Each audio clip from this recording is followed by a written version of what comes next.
بسم اللہ الرحمن الرحیم۔ السلام علیکم ورحمۃ اللہ وبرکاتہ۔ اقصی کے آنسو قسط نمبر 53۔ کاسا بلانکا سے اسرائیلی پارلیمنٹ تک محبوب شریک کار مقصد کی ہم آہنگی کبھی کبھی تاریخی دشمنوں کو بھی یکجا کر دیتی ہے۔ اس کی بڑی مثال آج کی عیسائی دنیا کا اپنے قدیم ترین دشمن یہود کے ساتھ اتفاق و اتحاد ہے، جو اسرائیل کے استحکام اور مسلمانوں کی تباہی و بربادی کے حوالے سے پایا جاتا ہے۔ گزشتہ 2000 سال سے عیسائیوں کے ہاں دنیا کی مبغوث ترین قوم یہود تھی، مگر اب وہ اسے محبوب شریک کار پولیسم کا نام دیتے ہیں۔ یہ نفرت محبت میں اور یہ دشمنی شرکت کار میں کیسے تبدیل ہوئی، اس کی تفصیل بڑی دلچسپ ہے۔ یہ تبدیلی کسی احساس جرم کے تحت نہیں ہے کہ ماضی میں عیسائیوں نے یہود کو میراثی کے ڈھول کی طرح پیٹا، اور نہ اس لیے کہ یہود کا مختلف مواقع پر بڑی تباہی اور قتل عام یعنی ہولی کاسٹ ہوا، بلکہ اس کی وجہ کچھ اور ہے جس کا سمجھنا آج کے مسلمانوں کے لیے ضروری ہے۔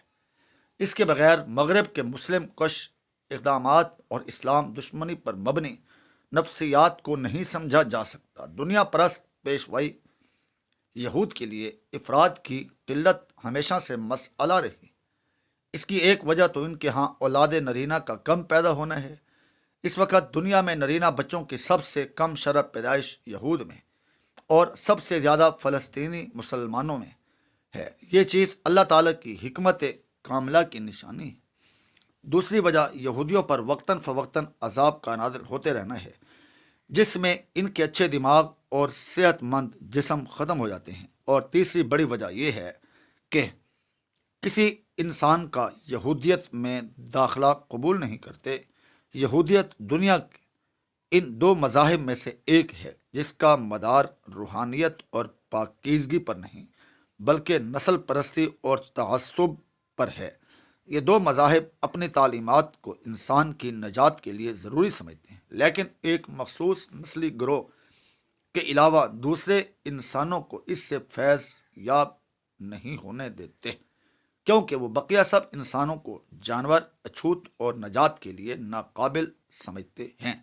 ظاہر ہے کہ یہ تعلیم ان مذاہب کے بانیوں کی نہیں ہو سکتی، یہ تو بعد کے دنیا پرست پیشواؤں کی گھڑی ہوئی باتیں ہیں، اور یہ جاہل پیشوا یہودیت اور برہمن دونوں میں وافر مقدار میں پائی جاتی ہے۔ تو بات یہ ہو رہی تھی کہ یہود کے لیے قلت تعداد بڑا مسئلہ رہا ہے۔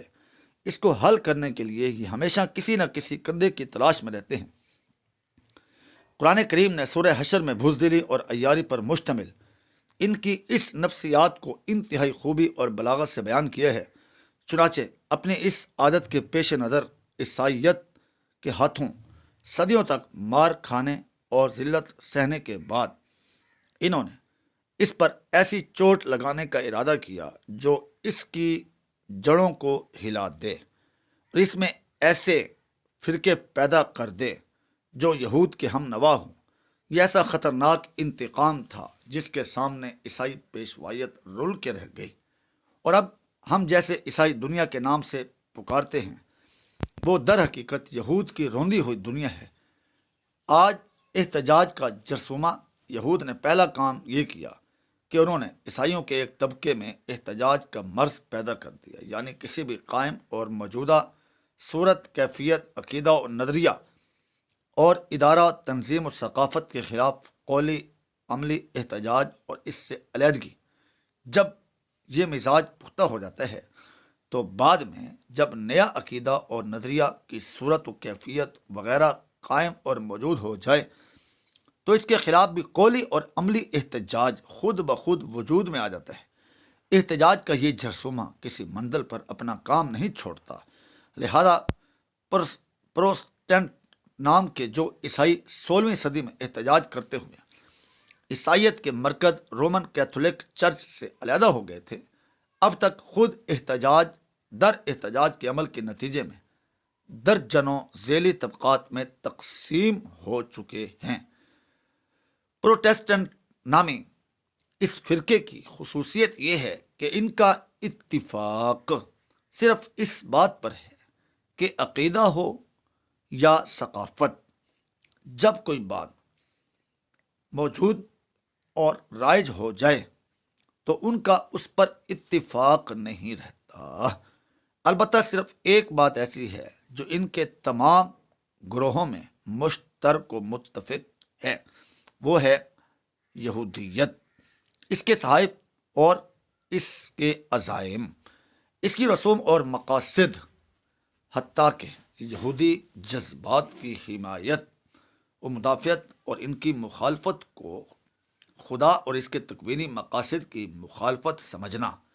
امریکہ میں اس فرقے کی اکثریت پوپ صاحب سے ایک سوال مذہبی روایات اور رسوم کے خلاف احتجاج کے بعد دوسرا نظریہ پیش کیا گیا کہ کلیسا اور پادری کی ضرورت نہیں، کتاب مقدس کا خود مطالعہ کرنا چاہیے۔ اللہ اور بندے کے درمیان کسی دوسرے بندے کو واسطہ نہیں بنایا جا سکتا۔ ہر شخص کو خود تحقیق کر کے قرآن و حدیث معاف کیجیے گا، خداوند کا مقدس کلام سمجھنے کی کوشش کرنی چاہیے۔ جب یہ نظریہ چل پڑا تو عیسائیوں کے ایک ذہین فرد اس کو فیل کو خرید کر اس سے بائبل کی نئی شرح لکھوا کر اس کے بڑے پیمانے پر اشاعت کروائے گی۔ یہ تقریباً ایسی ہی صورتحال تھی جیسا کہ کچھ عرصہ قبل قرآن مجید مترجم کے نام سے بغیر عربی متن کے صرف ترجمہ چھاپ کر کثیر تعداد پاکستان بھر میں تقسیم کیا گیا تھا تاکہ مطالعہ قرآن تحریک فروغ پا سکے۔ وہ تو خدا کا کرم ہوا کہ علماء کرام کی بر وقت گرفت کے سبب یہ فتنہ تھم گیا، ورنہ اگر ہر جدت پسند مفسر اپنا مجرد ترجمہ و تفسیر چھاپنا شروع کر دیتا تو نوبت جانے کہاں تک پہنچ جاتی۔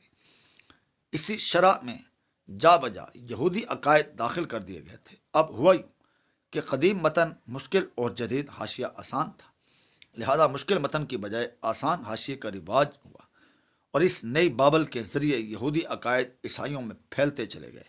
متعصب عیسائی پادریوں کے دلوں میں بھی یہود کی قربت اور ہمدردی پیدا ہوتی گئی، حتیٰ کہ قدیم عیسائیت سے روگردانی، آزاد خیالی اور عیسائی اکابر کی تعلیمات کی تقلید کی بجائے من مانی تشریحات ماننے کے نتیجے میں 27 اکتوبر 1965 عیسوی کا حادثہ پیش آیا۔ یہ وہ دن تھا جب رومن کیتھولک عیسائیت جو اصل بنیاد پرست عیسائیت تھی بھی یہودیت کے آگے ڈھیر ہو گئی، اور ٹیکن ثانی کے ایک حکم نامے نوسٹرا نیشن کے تحت عیسائیت کے ایک بنیادی عقیدے اور عبادت کو یکسر ختم کر دیا گیا۔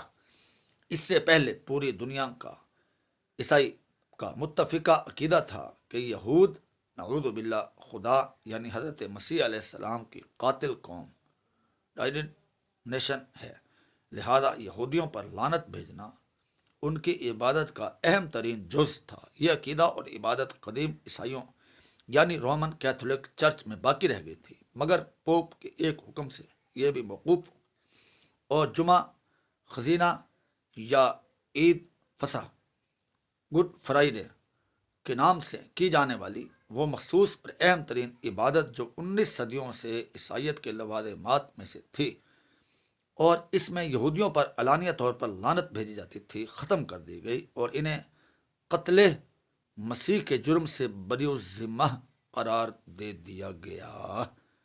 جاری ہے۔